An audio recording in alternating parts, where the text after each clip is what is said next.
बच्चों, तो आज एक करने वाले रैखिक समीकरण युग्म का तीसरा वीडियो है, जिनमें हम दो क्वेश्चनों की सहायता, दो मोस्ट इम्पोर्टेंट क्वेश्चन समझने वाले हैं, जो हाई स्कूल के 2024 के एग्जाम के लिए बहुत ही मोस्ट इम्पोर्टेंट हैं। तो इनको चलिए स्टार्ट करते हैं। तो आप वीडियो के एंड तक बने रहेगा और हम आपको कैसे पेपर में लिखना है वो भी बताते हैं कि क्वेश्चन को कैसे लिखते हैं पेपर में। तो चलिए देखिए, पहला क्वेश्चन हमने इसमें ले रखा है, के मान ज्ञात कीजिए जिनके लिए समीकरण निकाय के एक्स प्लस 2y बराबर 5, 3x प्लस वाई बराबर 1। ये दो समीकरण दिए गए हैं, रैखिक समीकरण। कह रहा है अद्वितीय हल, मतलब अद्वितीय हल जो है उसके लिए के का मान निकालना है। फिर दूसरा कह रहा है कि कोई हल नहीं है तब के का मान निकालना है। अब ये अद्वितीय हल क्या होता है, कोई हल नहीं होता है, तो इनकी कंडीशन होती है, वो भी हम आपको बताएंगे। तो चलिए उत्तर को लिखना स्टार्ट करते हैं। सबसे पहले हम लिखेंगे कि दिया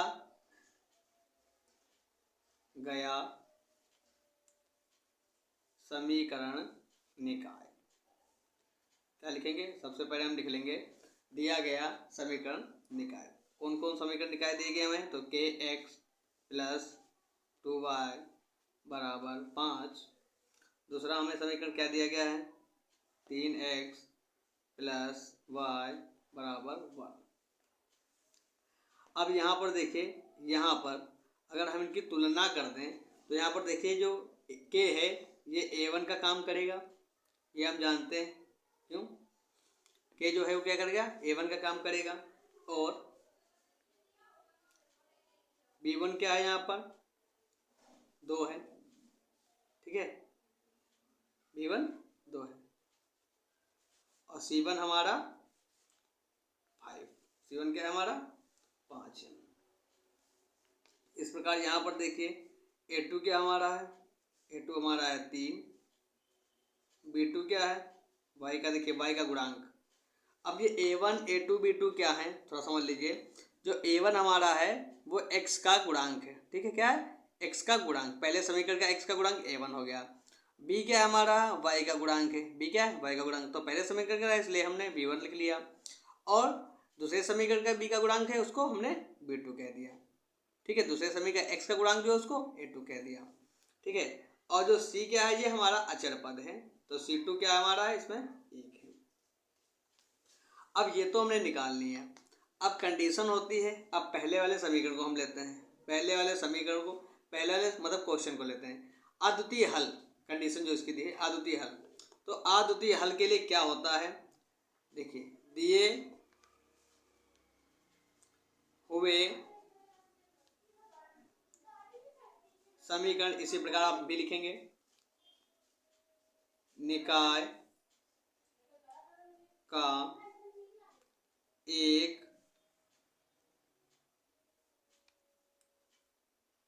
अद्वितीय हल होगा, ठीक है। कब होगा? यदि a1 बटे a2 इक्वल नॉट b1 बटे b2। मतलब a1 और a2 का अनुपात करें और b1 और b2 का अनुपात करें, और अगर ये इक्वल नहीं है तो ये क्या होंगे? हमारे अद्वितीय हल होंगे। या अब हम बात करते हैं, चलो a1 की जब क्या है हमारा? k है। a2 जब क्या हमारा है? 3 है। b1 की जब क्या हमारा है? 2 है। और b2 की जब क्या है हमारा? 1 है। तो देखिए ये आ गया हमारा k1 बराबर ये इक्वल नॉट है। क्या है? इक्वल नॉट है। लेंगे यहाँ पर रो बराबर k का मान क्या आ जाएगा? 3 दूनी 6, मतलब k का मान क्या होना चाहिए? 6 नहीं होना चाहिए। k का मान 6 नहीं होना चाहिए। अगर k का मान 6 नहीं होना चाहिए, अगर k का मान 6 नहीं होगा तो क्या होगा? अद्वितीय हल होगा, ठीक है। यहाँ पर हम लिख देंगे, इसलिए k बराबर नॉट 6 के लिए दिए हुए समीकरण निकाय का एक अद्वितीय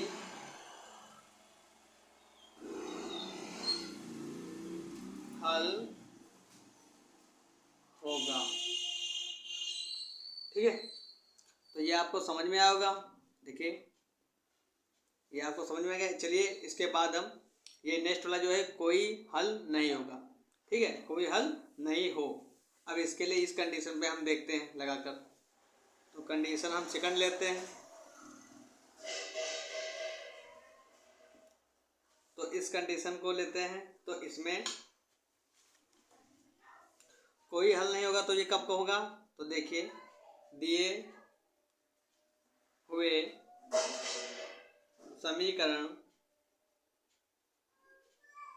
निकाय का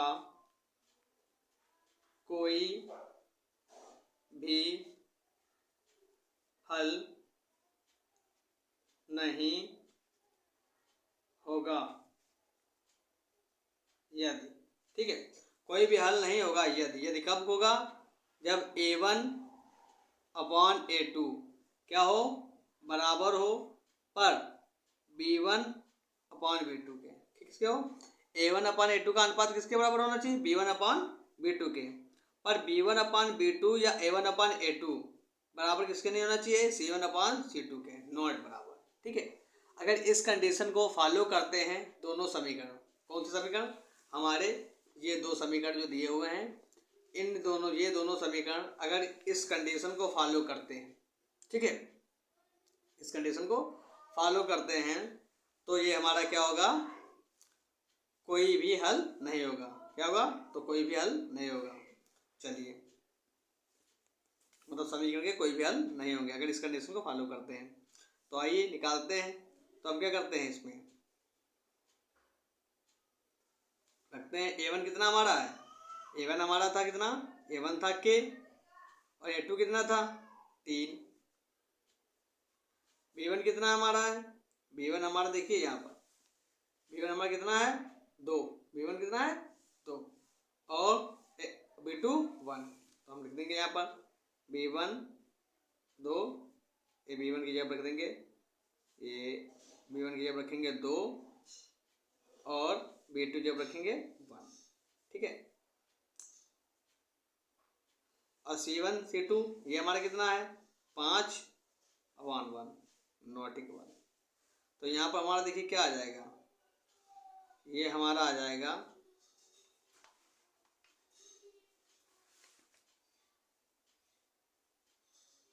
K बराबर 3 दूनी 6। K बराबर क्या आ जाएगा हमारा? 6 आ जाएगा। ठीक है, तो यहाँ पर लिख देंगे, इसलिए K बराबर 6 के लिए दिए हुए समीकरण निकाय का कोई हल नहीं होगा। दिए गए निकाय का कोई हल नहीं होगा। तो चलिए देखिए, अब दिखा आप लोगों को समझ में आया? एक बार आपको हम फिर से रिपीट कर देते हैं कि क्वेश्चन में क्या किया गया है। देखिए, एक क्वेश्चन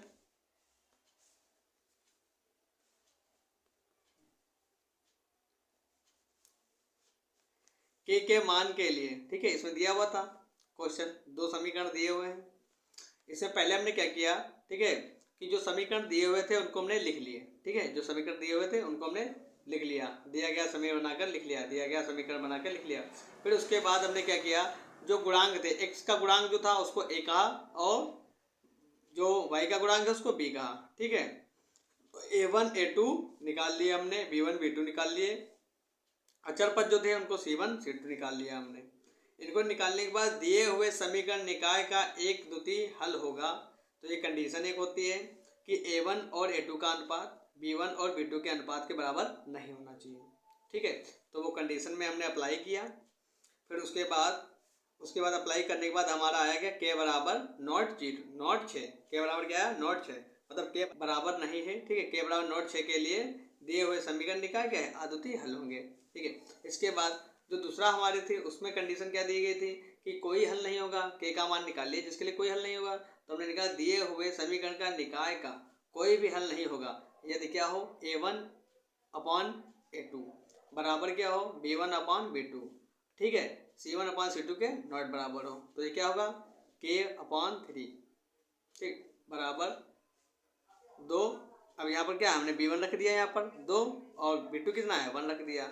लास्ट में हमारा क्या गया, K बराबर 6 आ गया, क्योंकि K का मान क्या रहेगा 3 दूनी 6 होता है, पक्षांतर करेंगे तो K का मान आ गया लास्ट में। तो K जो इक्वल है बराबर 6। ठीक है, के लिए दिए हुए समीकरण का निकाय क्या होगा, कोई हल नहीं होगा। चलिए, आपको वीडियो अगर अच्छी लगी है तो लाइक ज़रूर करिएगा और इसके नेक्स्ट पार्ट में हम दूसरा क्वेश्चन लेंगे इसका। ठीक है, थैंक यू।